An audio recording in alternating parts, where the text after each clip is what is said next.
Bueno, hola muchachos, hoy les vamos a hablar desde nuestra casa, por supuesto, por el problema que hay. Bueno, ya todo el mundo lo sabe y todo el mundo está enterado y ya tiene que cambiar su chip y su concepción frente a todo y ser más disciplinados, ¿no?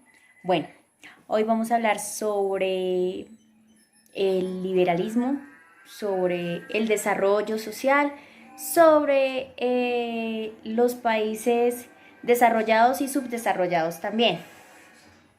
Las potencias han consolidado su poder sobre los pueblos, haciendo que estos se hagan una idea de dictomía. ¿Qué quiere decir esto? Que siempre haya como una diferencia. Civilizados, bárbaros, modernos, tradicionales, primer mundo y tercer mundo. La invención moderna del otro como inferior se originó en el siglo XVI con la conquista y la colonia. Entonces, ¿qué hicieron los hoy extranjeros? Desvanecieron la cultura popular y trayendo la modernización por medio de la disciplina, de valores, creyendo que con esto iban a mejorar la cultura indígena y iban a modernizarla, ¿no? Trajeron europeos y asiáticos supuestamente para mejorar la raza, también error. Y lograron con esto que la cultura latinoamericana perdiera el horizonte y cayera en el síndrome de la imitación.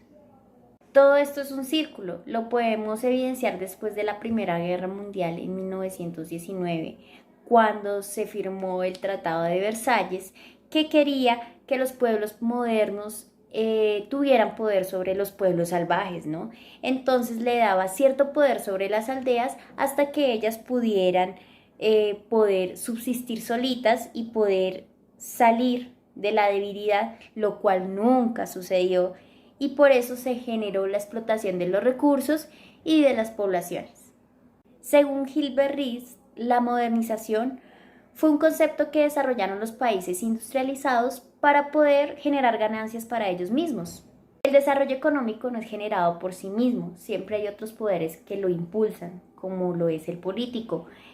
Y el subdesarrollo de Latinoamérica tampoco es por sí mismo, está ligado con la subordinación que estanca los procesos productivos. Por eso nunca va a ser un país que salga del subdesarrollo.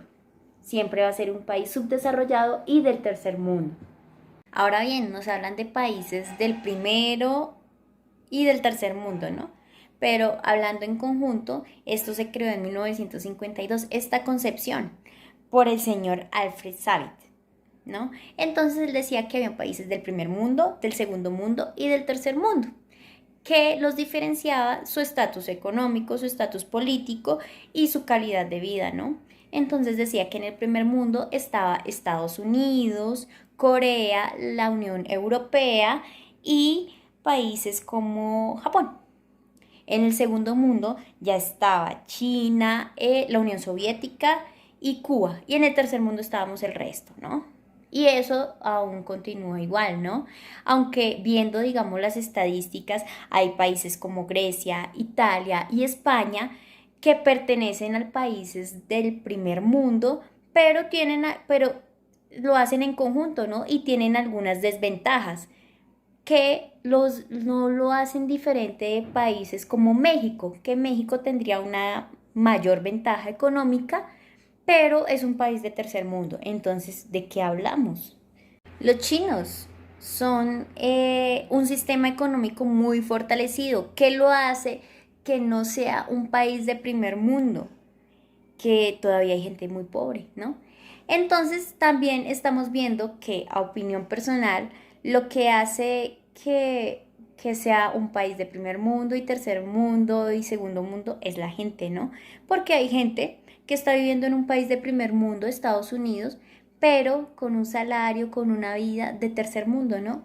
Y hay países como Colombia, donde vive gente de tercer mundo, pero tienen una vida de calidad de primer mundo, ¿no? Ya sabemos de quiénes estamos hablando. Qué lindo, ¿no? Ahora vamos a hablar de las 5 personas del tercer mundo que son las más ricas de Colombia, ¿no? Vamos a empezar con Wood Stanton. Ese señor es un señor paisa dueño de toda la cadena de McDonald's de Latinoamérica.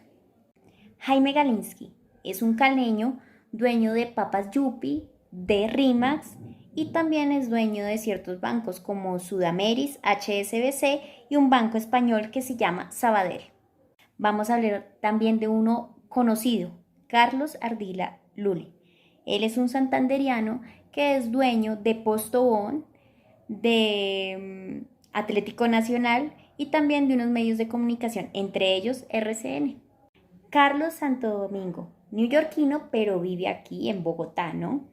Él es dueño de Póker, es dueño de lo que antes se llamaba Bavaria, pero lo vendió y ahora se llama SAP Miller. Pero él es el accionista mayoritario de esa empresa, obvio. También es dueño del Espectador y Caracol. Luis Carlos Sarmiento Angulo. Él es dueño de... Es bogotano, ¿no? Dueño de City TV, dueño de Semana, dueño de Seguros Porvenir y también es dueño de todo el grupo Aval y está haciendo unos planos para crear un complejo de apartamentos que se van a llamar Sarmiento Angulo. Ahora, la mayoría de ellos son los que gobiernan nuestro país y son los que realmente sin el aval de ellos no se mueve nada acá, ¿cierto?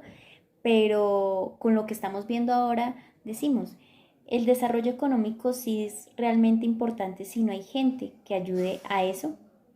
Entonces es donde tenemos que ahora cambiar el chip, cambiar nuestro pensamiento, ser personas más disciplinadas y ser personas que realmente no nos dejemos llevar por la avaricia, la codicia y ese tipo de cosas que dañan, porque realmente lo que vale es la vida y es lo que estamos viendo ahora. Lamentablemente nos ha tocado vivir y lo estamos viendo realmente porque es obligado, la vida prevalece ante cualquier cosa, ¿no? Entonces es un llamado también, es un llamado a que debemos reflexionar y no pensar en nosotros mismos, sino en el otro también, ¿cierto? En el otro ya sea nuestra familia, en el otro ya sea nuestro tío, nuestro primo, nuestro abuelo. Entonces eso es el llamado que debemos hacer, ¿no? Estaba viendo que día las noticias que Postobón, ya sabemos quién es el dueño de Postobón, estaba haciendo alcohol etílico que va a distribuir de forma gratuita a todos los sectores que el gobierno convenga, ¿no? Para poder mitigar un poco lo de la pandemia, ¿no? Entonces es algo que ya nos está transformando. Y esa es mi reflexión ante estas situaciones, ¿no? Y ante lo que realmente está pasando ahora. Muchísimas gracias por todo y por escucharme. Chao.